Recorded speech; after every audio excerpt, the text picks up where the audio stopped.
SEScoops.com.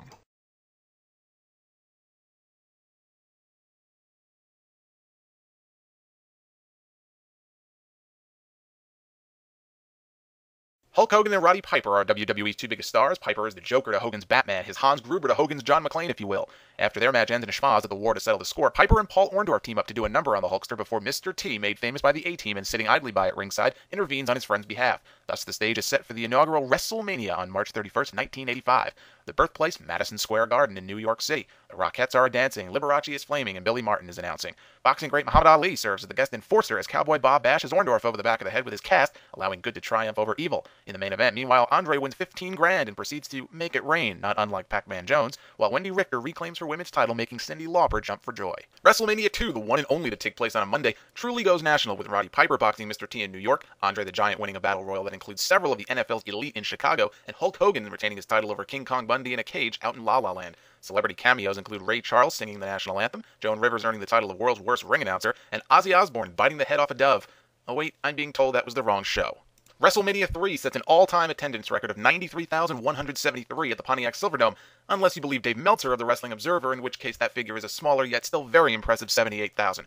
Aretha Franklin's stirring rendition of America the Beautiful starts us off as Savage and Steamboat steal the show, Bundy squashes Little Beaver, and Hogan slams the Giant in a scene that would be replayed an infinite number of times. If the Hulkster is to be believed, Andre weighed 856 pounds on this night and died 3 days later. WrestleMania 4 is our first of two consecutive shows from Trump Plaza in Atlantic City, the only time this has happened in Mania's history. Backtrack 2 months earlier when Dave Hebner's evil twin Earl screwed the Orange Goblin out of the heavyweight title, ending his 4-year reign of terror. Andre surrendered the title to the $1 Million Man, but wait just 1 second. President Jack Tunney says he will not allow such a thing and declares the title vacant. It would be contested in a 14-man single elimination tournament that sees Hogan and Andre make short work of one another in the quarterfinals. And while Bob Uecker is likely still searching for Vanna White, Randy Savage finds exactly what he's looking for in the form of championship gold, defeating Ted DiBiase in the finals as the Mega Powers celebrate in all their glory. What a difference a year makes as WrestleMania 5 returns to Atlantic City to see those same Mega Powers explode. Donald Trump has yet another ringside seat as the Hulkster celebrates his second title win. The ravishing one hijacks the Intercontinental Belt with an assist from the Brain. Hot Rod returns to the pit to have a smoke with Morton Downey Jr. Rick Martel leaves Tito Santana high and dry. A young Shawn Michaels makes his Mania debut, and the Brooklyn Brawler, yes, that Brooklyn Brawler, even makes an appearance. WrestleMania 6 provides us with some international flavor for the first time, emanating from the Sky Dome in Toronto, Canada, before a crowd of 67,678. Billed as the ultimate challenge, it was a bit of a departure for WWE, pitting two of its biggest babyfaces opposite one another in a champion vs. champion main event, instead of going with the traditional face vs. heel dynamic. As a young Hulkamaniac named Adam Copeland sits 11 rows back, he is no doubt dismayed when the champion misses his vaunted leg drop, allowing the Warrior to score the decisive pinfall and walk away a double champion. Of course, President Tunney would later claim not only that there could never be a rematch between the two stars, for reasons he never explains, but Warrior would be forced to relinquish his IC title. Also on this night, Roddy Piper paints himself half black for a match against Bad News Brown. Diamond Dallas Page plays chauffeur for Rhythm and Blues, driving them down to the ring in his pink Cadillac. Demolition becomes the first team to three-peat as tag team champions, and Andre the Giant leaves the Heenan family. WrestleMania 7 had been slated for the 100,000-seat Los Angeles Memorial Coliseum in 1991, but at the last minute, the event was moved to the adjacent and much smaller sports arena, likely due to low ticket sales, although WWE would claim it was because a threat had been issued towards the Iraqi sympathizer Sergeant Slaughter. Indeed, the theme is Superstars and Stripes Forever, as Slaughter, who 2 months earlier at the Royal Rumble had wrestled the heavyweight title away from the Ultimate Warrior, loses the championship to Hulk Hogan, who wears a crimson mask en route to his third title. Macho King loses a career-ending match to the Warrior, but gains something much more valuable as he reunites with Miss Elizabeth while throngs of fans weep with glee. Jake Roberts defeats the model in a blindfold match. The Undertaker gets his Mania streak going with a victory over Superfly Snuka, and there are no shortage of celebrities here as Regis Philbin, Alex Trebek, Donald Trump, the Incredible Hulk, the Fonz, and Chuck Norris all make appearances. WrestleMania 8 boasts a double main event from the Hoosier Dome in Indianapolis. Hulk Hogan had been announced at an earlier press conference as the challenger for Ric Flair's WWE title, but after hinting that he might retire from the ring, Randy Savage is named #1 contender. It's about more than just titles, though, as in the weeks leading up to the match, Flair trumpets a series of fake photographs showing him and Elizabeth romping around and promises to unveil a centerfold of her in front of the world should he retain the title. However, Savage would win his second title with a fistful of tights, and the centerfold would never be seen or spoken of again. Meanwhile, Hogan, in what is billed as perhaps his final match, defeats Sid Justice on a botched disqualification after manager Harvey Whippleman interferes on Sid's behalf. Papa Shango eventually makes his way down to the ring, having missed his earlier cue, and the Ultimate Warrior makes a shocking return, coming to the aid of the Hulkster.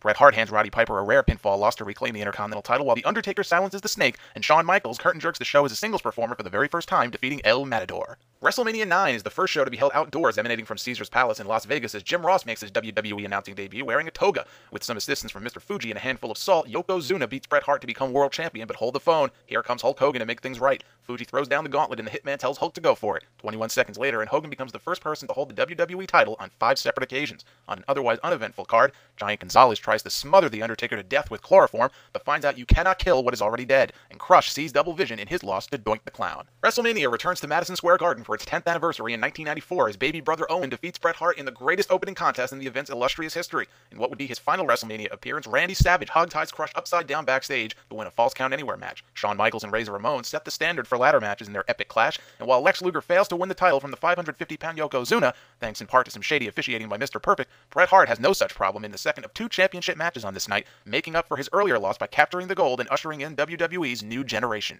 WrestleMania 11 comes to us from the company's home state of Connecticut and features a heavy celebrity presence, including Salt and Peppa, Pamela Anderson, and Jenny McCarthy, as well as former New York Football Giants linebacker Lawrence Taylor defeating Bam Bam Bigelow in the main event of a horrible show.